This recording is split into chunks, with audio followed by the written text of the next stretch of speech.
So for ankle dorsiflexion, Pails and rails, I've got a bit of a yoga ramp here so I can bring my ankle into more dorsiflexion.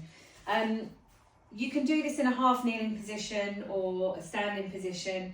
The main thing is that when you come into this stretch, that you are at end range of dorsiflexion of the ankle and that you feel a good stretch in the calf muscle at the back. So, for example, if I use my left foot, I'm going to bring my toes up to the top of the ramp. Make sure that my heel is on the floor.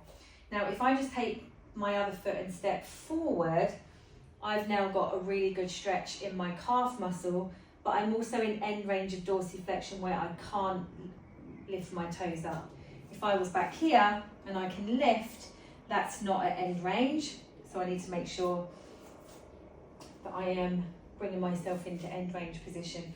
If you don't find a calf stretch here, that's okay. You might have to bend the knee a little bit in order to get a calf stretch, or you might find that you have to come down into this position or even down into this position.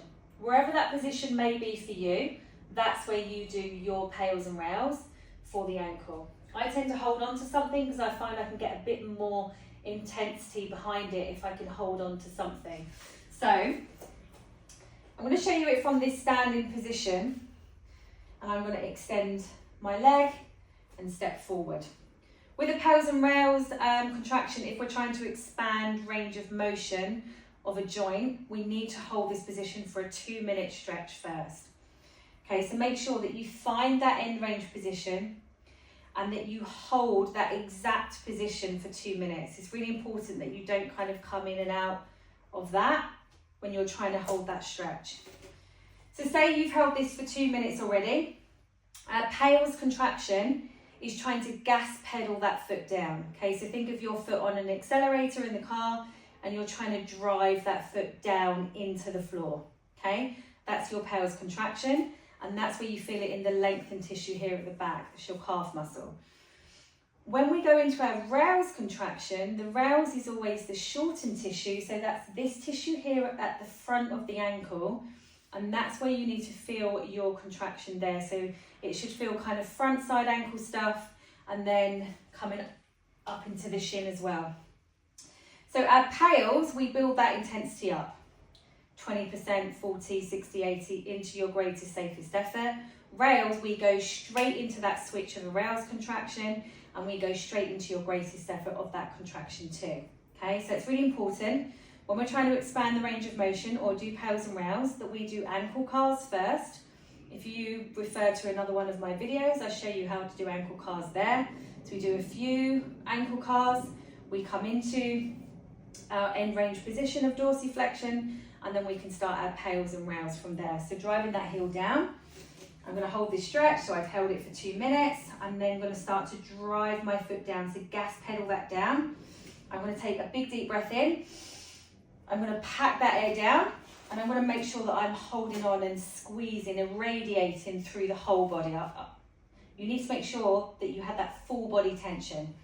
So I'm going to go 20%, driving that foot down.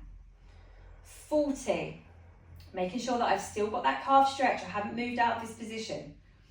60%,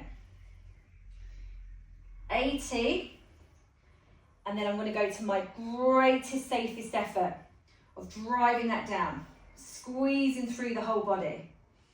I'm going to hold that for 10 seconds. 5, 4, 3, 2, 1. Rails. I'm going to try to pull my toes up towards my shin, and I'm going to feel that all the way up the front of my shin. I'm going at my greatest effort here, and I'm holding that for 10 seconds as well. 3, 2, 1, relax. Come a bit deeper into that stretch. Hold it there. Relax the breathing. If you feel like you can do another round, we go for another round. Just take your time, as much rest as you need in between, however long that rest may be for you.